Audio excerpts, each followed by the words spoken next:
Hey, DemonDriver here. What I'm holding in my hand is the left engine nacelle cowl for our 777-9X Emirates airline, and today I'm going to show you how to hot wire one. Alright, let's get to work. Come on. Okay, let's take a look at our 777-9X 8X or 777X series stencils. These are the engine nacelle stencils. These are the top stencil if you were looking from the top down, and then we have over here we have the side stencil.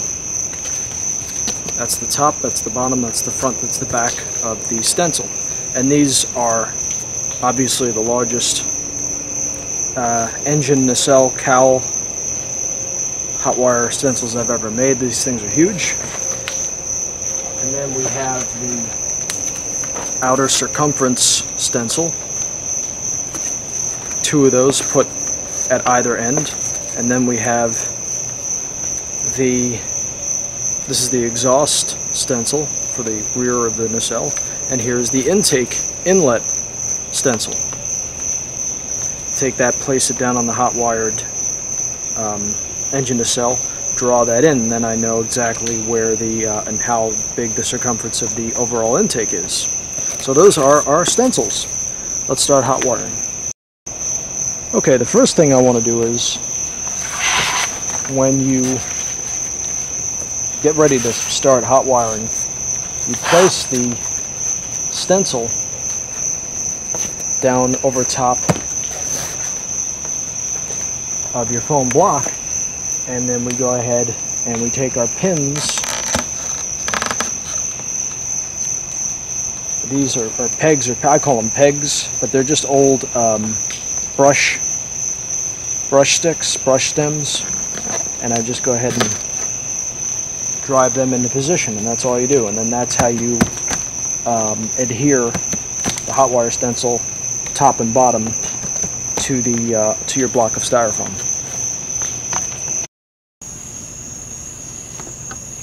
Okay, we got our hot wire already here. Here we are.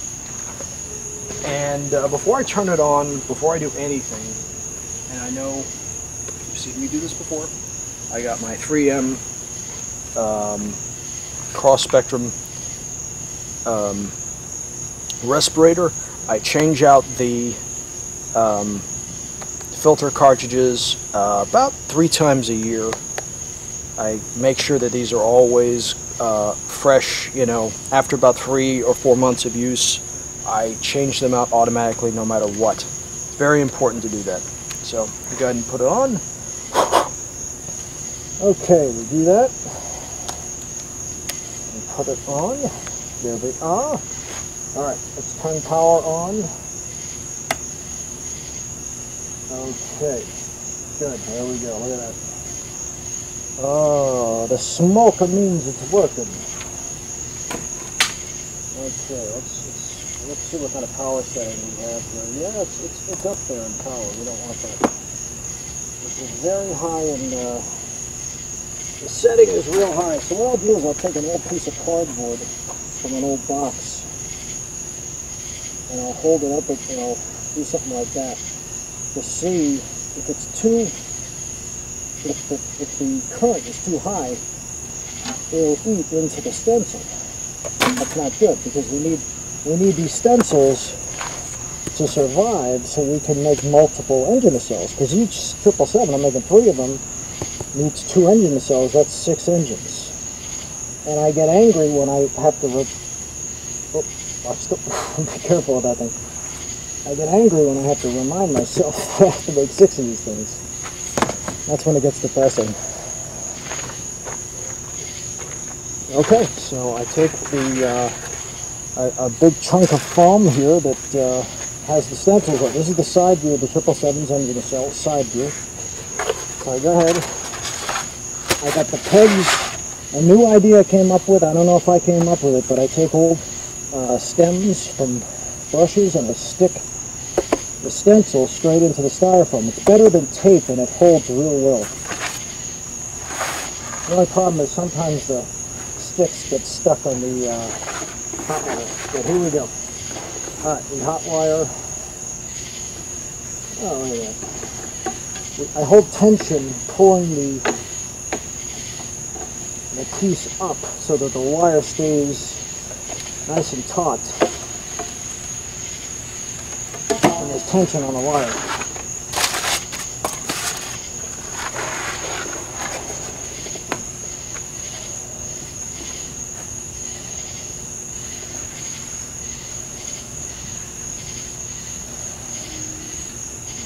Now this is a very big engine nacelle. This is the biggest engine nacelle I've ever made. Now I have two 3D printers. I have a XYZ DaVinci Duo Pro. It's a two strand, 2 filament, and then I have a DaVinci Junior. And there's no way I could 3D print this monster. And to be honest, between you and me, I don't want to 3D print engine nacelles for planes. I like doing it the old-fashioned way. Mainly for 3D printing, I make hinges and stuff like that. Stuff that I buy now, like hinges, clevises, you know, stuff like that.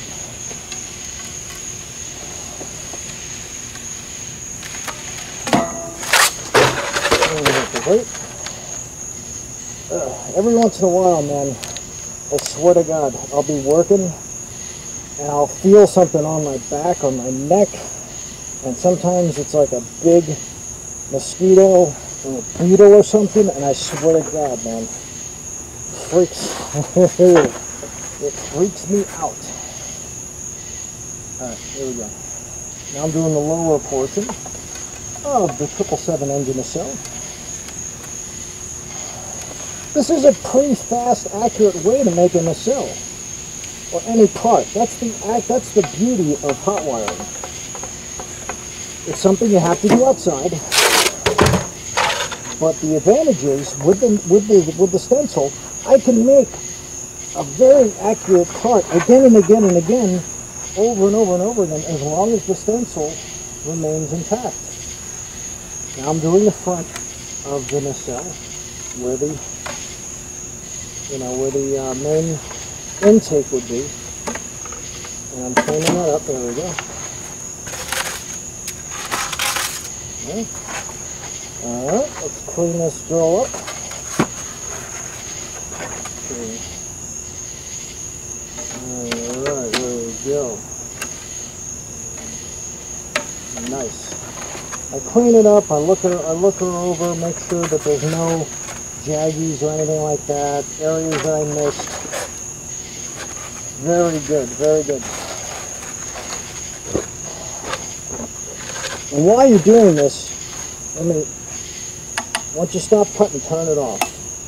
Because you're just pumping gas, you're just pumping plastic, melted plastic into the air. Not good. Even with this on, you still, there's other people around, So, I look at the nacelle and I look at what I've done, and I mark a T right on there like that for top, so that I know this is the top portion of the nacelle once I take the stencils off.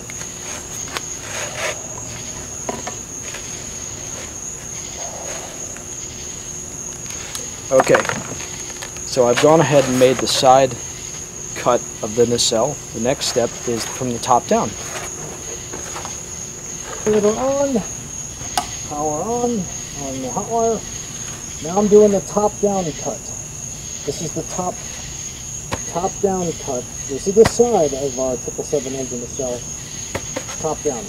Okay, here we go.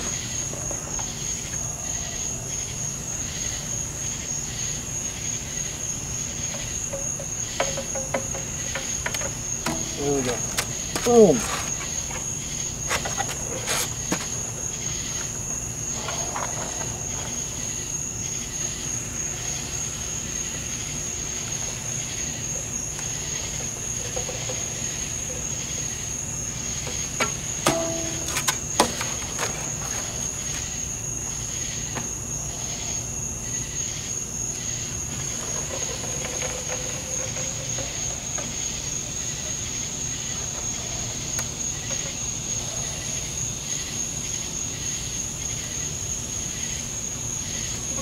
There we go.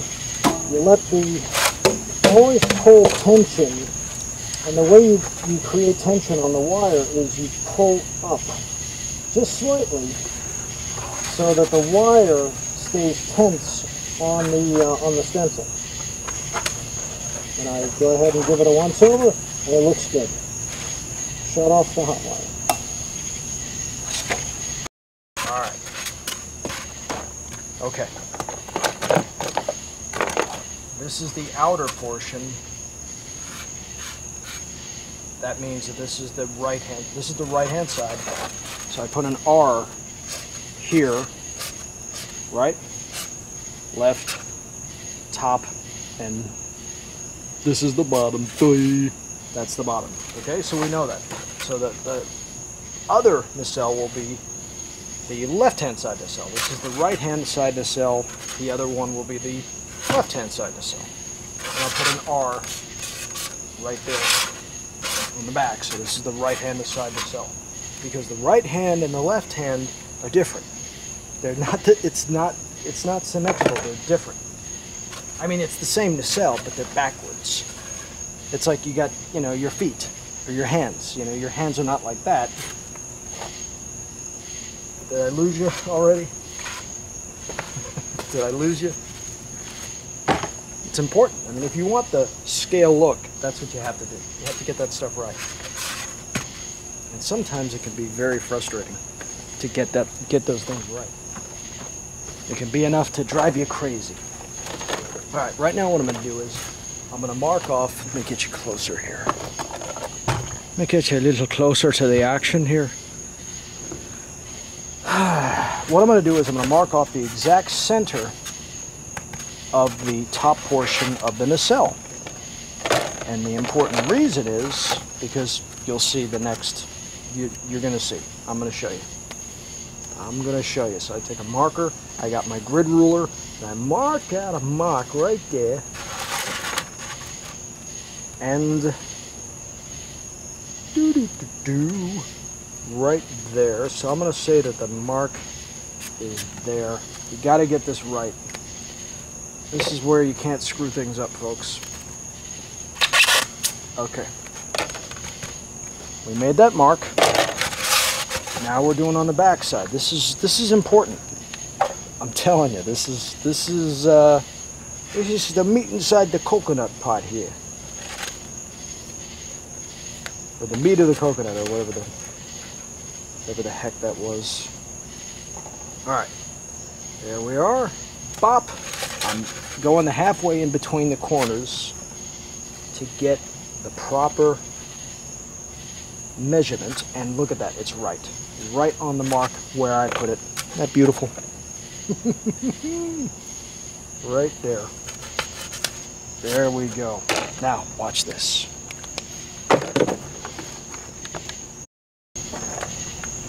Okay, so what I do is I have a couple of stencils here. These are the outer circumference stencils. This is the intake. This is the main intake. This is the exhaust portion of the stencil. This is the exhaust portion of the stencil. Okay, so what I do is, watch.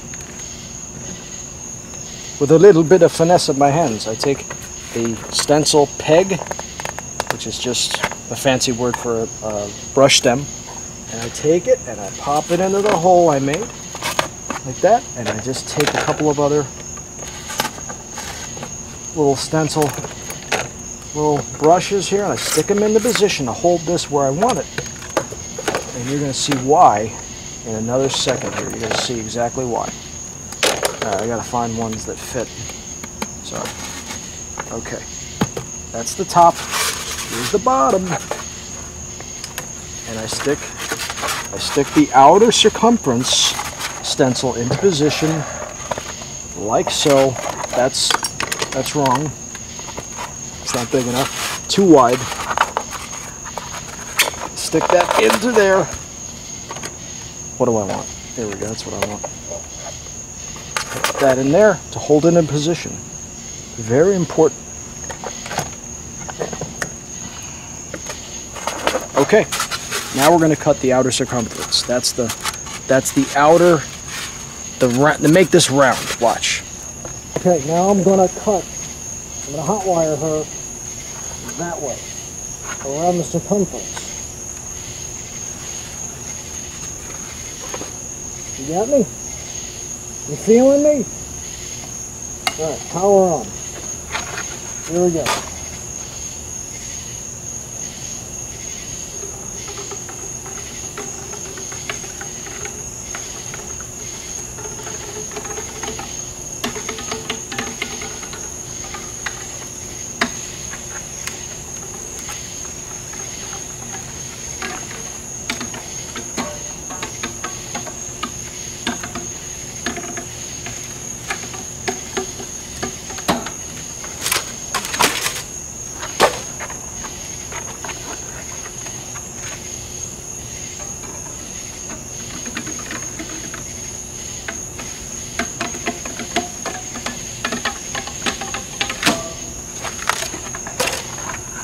There we go.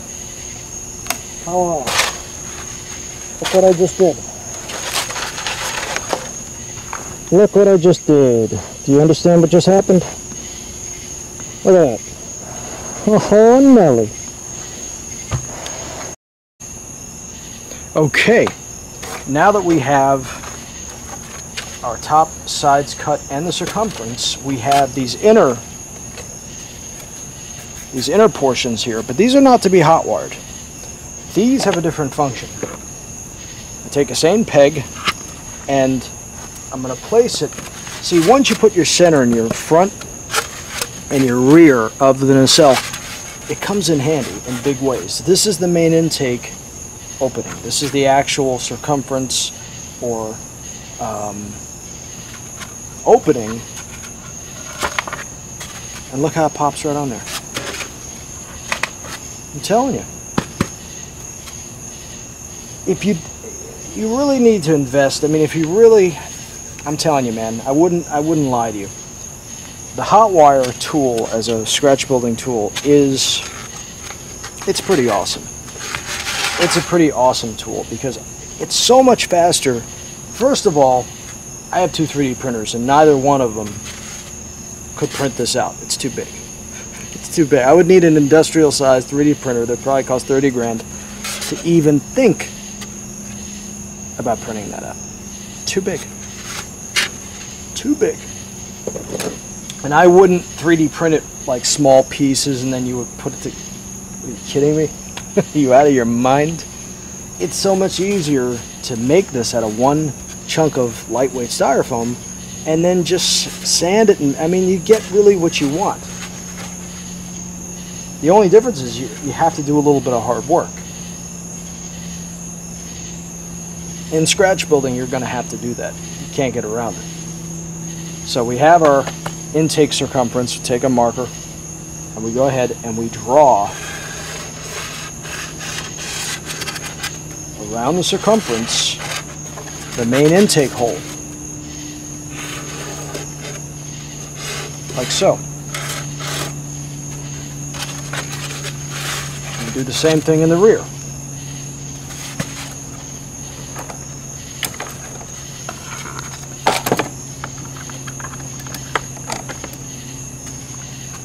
This is the exhaust port.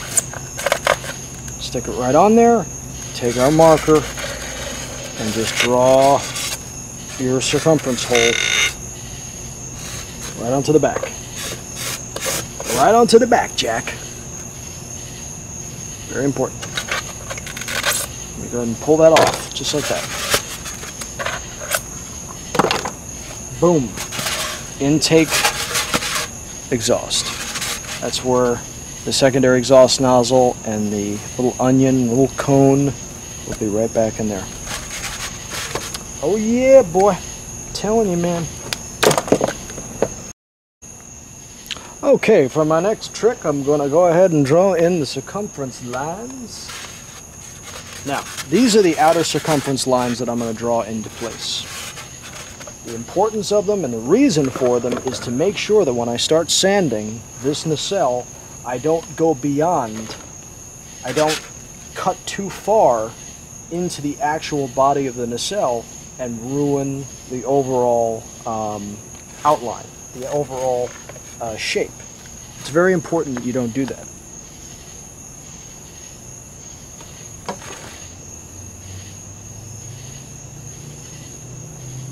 Okay, so what I'm doing is right now, I'm taking a marker pen, not black, because black sometimes, once you get the whole thing sanded down, you'll still have a black line, so it's better to have something that's not black, like a red or yellow or something like that. In this case, gold, whatever, works for me. And what I do is I draw what I call the circumference line, and the circumference line is there to basically make sure that I don't sand too far into these areas, because this is the outer circumference point of the nacelle. Does that make any sense? Meaning that's the farthest part out, and if I cut into that, then I'm cutting into the overall shape of the nacelle. That messes the whole thing up. Then you have a divot, and then you have to cover that in with spackle. Very important. Next step, now that I've done that, I can go ahead and start cutting. But actually, I just jumped ahead of myself a bit. Don't want to do that. Watch this. See, this is the forward engine nacelle curvature right here. Okay, that's the curvature. So what I'm going to do is I'm going to take the pen again. I'm going to draw a line around here like that.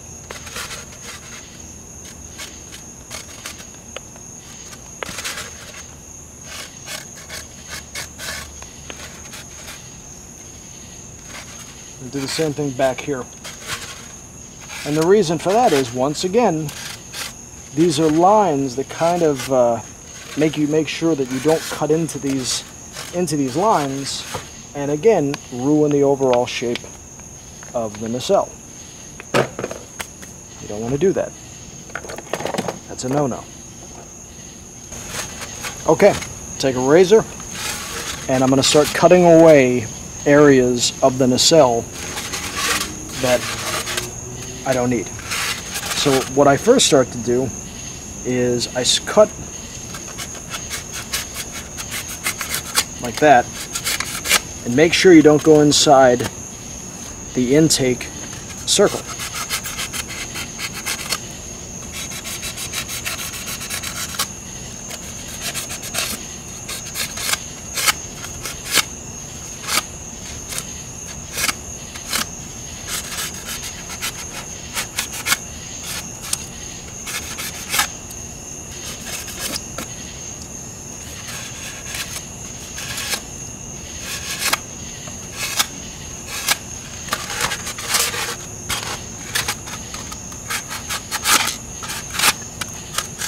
This reminds me, you know what this reminds me of? Remember like those vintage Irish Spring soap commercials? Or that you'd have some guy going, oh, there's nothing better than a nice, fresh Irish Spring soap. You know, you just with a knife and you got a green bar of soap and you just take the knife and you cut into it and you're like, oh, that's wonderful. Because there's nothing more Irish than soap and a knife, and you cutting pieces out of it for some strange reason. You just like that. And but apparently here we've got a piece of foam, and we're just, you sniff it and you get foam dust in your mouth and your nose, and that's not good. But I don't know, that popped, Irish Spring popped into my head when I was doing that, so go figure. Hey, something's got to pop in your head when you're doing this, man, because this can get really tedious sometimes. I swear to God, this can be so, man, some aspects of scratch building are so boring. Oh my God.